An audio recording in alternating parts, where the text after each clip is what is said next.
দয়াল বাবা জাহাঙ্গীর, দয়াল বাবা জাহাঙ্গীর, দয়াল বাবা জাহাঙ্গীর। আজকে আমারে সম্ভবত 3টা হবে, 2:30 3টা হবে। তো পোস্ট অফিসের থেকে এক লোক এসে আমার একটা চিঠি দিল। চিঠিটা আবার অ্যাকনোলেজমেন্ট করাইল। আমি আবার 2 জায়গায় সিগনেচার দিয়ে চিঠিটা নিলাম। সুপ্রিম কোর্টের এক আইনজীবী চিঠি দিচ্ছে আমাদের বাড়ির থেকে। তো ওনারা 6টা কারণ লিখছে। এই 6টা কারণ তো আমি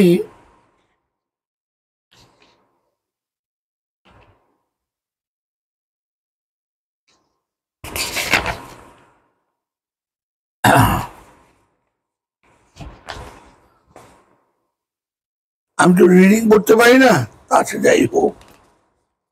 তো আমি একটা জিনিস কয়েকবার পড়লাম, তাদের ব্যক্তটা যারাই হোক। আপনি নোটিশ গ্রহীতা নাহিদ আহমেদ ফেসবুকে স্ট্যাটাস এবং ফেসবুকে লাইভ মিথ্যা তথা উপস্থাপনা এবং সুফিবাদ প্রকাশনার কর্তৃত্ব প্রকাশিত দেখে না ওই ভণ্ডকে অমৃতের মধ্যে পচা লাশ বইটিতে অসত্য এবং মানহানির বক্তব্য স্থাপন এবং ফেসবুক লাইভে আমার মক্কেলগণকে হুমকি ধুমকি এবং মিথ্যা তথ্য দিয়ে বক্তব্য দেওয়ার কারণে তথ্য যোগাযোগ প্রযুক্তি আইনের অনুসারে যাহা সরাসরি ফৌজদারি অপরাধ বলে আপনাদের নামে অত্র সিগন্যাল নোটিশ উদ্ভাবন হয়েছে।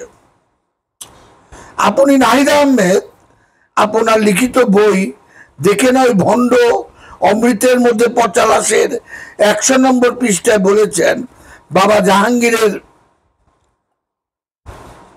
দর্শন তো হারিয়ে ফেলেছে বর্তমান গদিনিসীন পীর বাবা জাহাঙ্গীরের আওলাদ।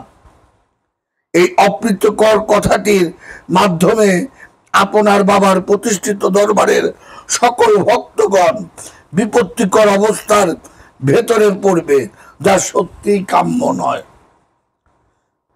আগামী 7 দিনের মধ্যে কোথাও কোথাও আগামী 7 দিনের মধ্যে কোথাও কোথাও আমার 2 নম্বর মক্কেল আপনার বাবার দর্শন হারিয়ে ফেলেছে তার বিস্তারিত ব্যাখ্যা প্রদান করবেন।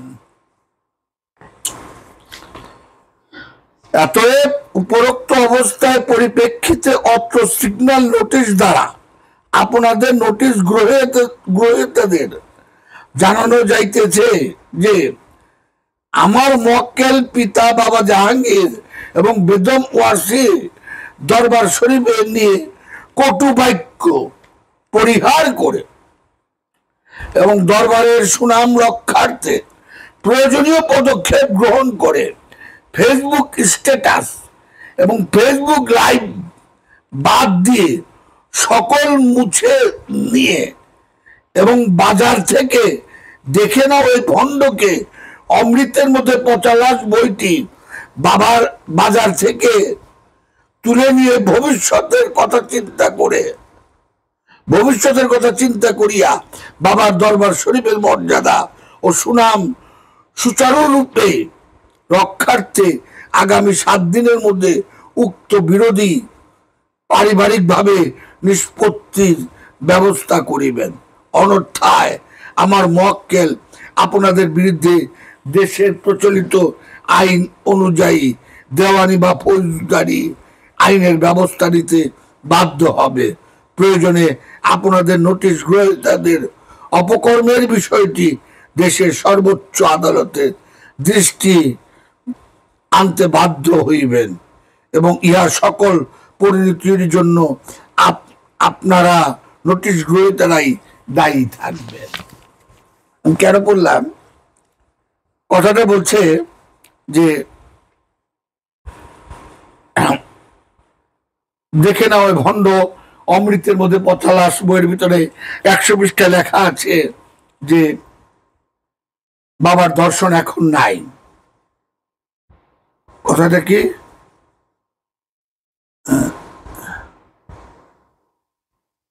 বাবা জাহাঙ্গীরের দর্শন তো হারিয়ে ফেলেছে বর্তমান গদিন শিল্পীর বাবা জাহাঙ্গীরের আওলাদ। আচ্ছা, এটা আমাকে উকিল নোটিশ দিয়েছে। আচ্ছা, আর আমি এই অমৃতের মধ্যে 50 100 পৃষ্ঠাটা আমি পড়ে আপনাদের শুনাই।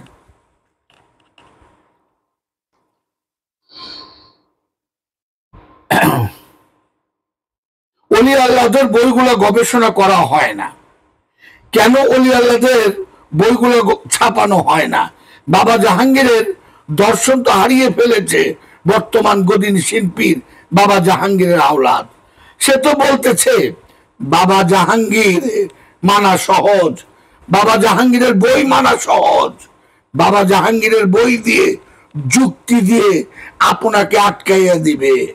আর বাবা জাহাঙ্গীর যারে থুয়ে গেছে তারে মানা কঠিন। বাবা জাহাঙ্গীরের মানা অনেক সহজ, বাবা জাহাঙ্গীরের বই মানা তোদের জন্য অনেক সহজ। কেন? ওইখানে অনেক কিছু যুক্তি আছে যেখানে তুই কিছুই বলার নাই। কিন্তু বাবা জাহাঙ্গীর যে তার মনোনীত একজন রেখে গেছে, এইটা তোমরা কয়জন মানতে পারো? ইউটিউবে আমি এই কথা শুনে আমি নিজেই অবাক হইয়া তাকাইয়া আছি, যার জন্য প্রতিটা দিন 2-1টা করে মানুষ আসে। তাদেরকে জিজ্ঞেস করলে বলি বাবা কিভাবে আসছো, বললো বাবার বই পড়ে আসছি বা বাবার ওয়াজ শুনে আসছি। আচ্ছা,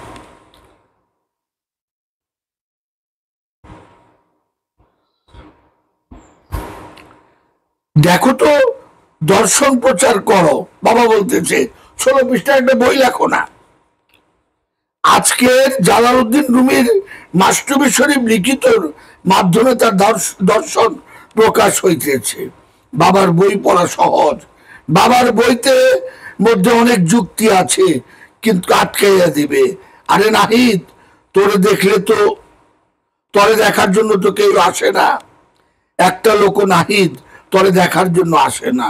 যখন জানতে পারে আমি বাবা জাহাঙ্গীরের ছেলে, তখন আমারে তারা দেখতে আসে, তারা আমার চিনে। এর আগে আমার তারা চিনে না। তো আমি বুঝলাম না যে আমি এখানে বাস্তবটাকে আমি তুলে ধরবো না। যেমন সুরেশ্বরে 2022 সালের 2রা ফেব্রুয়ারি রাত্র 2টা 20 বা 25 মিনিটে আমি ওই ঘরের থেকে বেরোচ্ছি, বাড়ি যাব নদীর পাড়ে সামান্য দূরে। তখন কথা হইতেছিল, তখন বর্তমান গদিনী শিল্পীর বেদম ওয়াসি এবং এখানে অনেক মানুষ ছিলেন। তো বলতেছে বই পড়ার কথা যে বলে তার চেয়ে সাবধান, সে ডেঞ্জারাস, তার ধারে কাছেও যাবেন না। আর বাবা জাহাঙ্গীর বলতেন আমার বইগুলা কথা বলে, আমার বই পড়ে তোমরা আমারে চিনবা।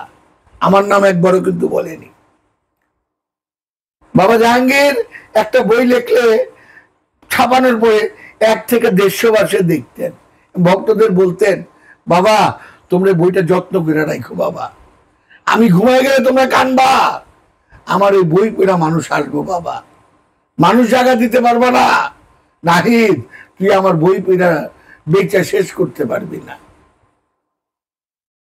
তার বই ছাড়া সে 2টা জিনিসকে সবচেয়ে বেশি ভালোবাসতো। প্রথমে তার বই, দ্বিতীয় তার ভক্ত। বাবার ভক্তরা বাড়িতে আসতেই ভয় পায়। এখন আমি জানি না কেন পা, আমি যে বাড়িতে থাকি, যাই হোক, তো বাবার বই নিয়ে এই কথা বললে আমি কি কথাটা বলতে পারি না? কি আছে বাবার বাড়িতে দর্শনটা? প্রত্যেকের বুকে হাত দিয়ে দেখুক তো বাবা জাহাঙ্গীরের যে ডেমোক্রেসি, যে প্রেমের অধিকার, যে প্রেমের স্বাধীনতা, জিজ্ঞেস করুক না যারা বাবার সময় ছিল, তাদেরকে জিজ্ঞেস করুক সে স্বাধীনতা আছে কিনা। ভক্তদের জিজ্ঞেস করুক না। এই সামান্য নিয়ে উকিল নোটিশ পাঠাইতে হইব? এতই নিচে নামছি? আরে আমারে চর মারছে, আমার বউরে মারছে, আমি তো একটা বার কিছু বলি না। আমি শুধু বলছি আমারে ছোট ভাই হয়ে কেমনে মারে? একজন মাওলা হয়ে কি মারতে পারে? আমার মাওলা আলীকে অপমান করা না? আমার মতো নাহিদে যদি মাওলা বানান আপনারা। আমার মাওলা আলী সারাটা জীবন ত্যাগ করে আসছে। আমার মাওলা আলী বাগে ফেতাকের বাগানটা লয়ে গেছে গা, না খায়া ছিল। ইমাম হাসান, ইমাম হুসাইন, খাতুনে জান্নাত মা ফাতেমা। আমার মাওলা আলী সিংহাসনে খেলাফতে বসে একবার উচ্চারণ করেনি। এটাই মাওলাত্ব, এটাই প্রেম, এটাই ত্যাগ। ওই সেই ত্যাগ, বাবা জাহাঙ্গীরের ত্যাগ কই নাহিদের ভিতরে? নাহিদ তো ভোগী। আরে বাবা জাহাঙ্গীর কোটি কোটি টাকার মালিক, কখনো সে ভোগ করেনি?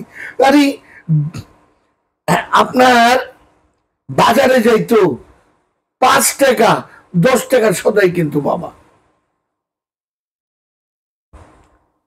ডাক্তার বললো মুরগির স্যুপ খাইতে হইব, 2টা মুরগি 300 টাকা দাম, তাই না প্রতিদিন ঝগড়া।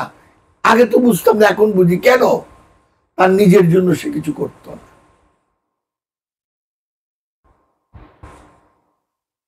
কিভাবে বলি? আবার আমারে বলতেছে এগুলি বাদ দিয়ে আসতে হবে। আমি কি আসার জন্য বলছি না আমি যাওয়ার জন্য বলছি? এটা আমার বাবার বাড়ি, আমার বাবার বাড়িতে আমি থাকবো। আমার একটা মুক্ত চিন্তা আছে না? আমার বাবা জাহাঙ্গীর তার ফ্যামিলির কেউ পছন্দ করেনি, একমাত্র আমার মা রোকেয়া বেগম ছাড়া। তার মা না, তার বোনেরা না, তার চাচারা না, তার ভাত চাস্তো ভাইরা কেউ না, বলতো আমার বাবা জাহাঙ্গীর পাগল।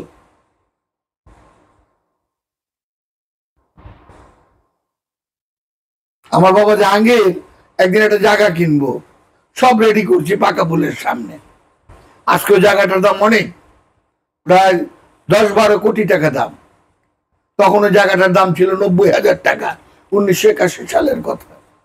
তা আমার বাবা আমার কাঁধের মধ্যে হাত দিয়ে বলতেছে, বাবা ফকিরের কি বাড়ি ঘর থাকে? চিন্তা করেন, আজকে এখন বুঝি। আরে ঠিকই তো কইছে বাবা। খাজা বাবার কি ছিল, বড় পিসা বাবার কি ছিল, শাহজালাল বাবার কি ছিল, আমির খুসরো বাবার কি ছিল, নিজামুদ্দিন আউলিয়া বাবার কি ছিল, সুলতান শাহ বাবার কি ছিল, হ্যাঁ, মিরপুরের শাহ আলী বাবার কি ছিল? এই দুনিয়ার ভোগের জন্য, এই দুনিয়ার এই ঠুমকো মোহমায়ার জন্য কি ফকিরি? আল্লাহরে ভালোবাসা। আরে যে আল্লাহরে ভালোবাসে সে দুনিয়ারে লাথিটা পালাইয়া দেয়। তাই দেখেন প্রত্যেকটা মহাপুরুষ জীবিত আছে, যারা দেখেন দুনিয়ারে ভোগ করছে, যারা শত শত হাজার হাজার কোটি টাকা বানাইছে, দেখেন তো একটার নাম মানুষ নেয় কিনা? একটার নাম মানুষ নেয়? দেখেন তো মুখে হাত দিয়া। যারা ভোগ করে গেছে, এই শিক্ষা কই? ত্যাগের শিক্ষা কই? প্রেমের শিক্ষা কই? আমার বাপ মাই তো আমার ত্যাগ প্রেম শিখায় না, ভোগ শিখায়।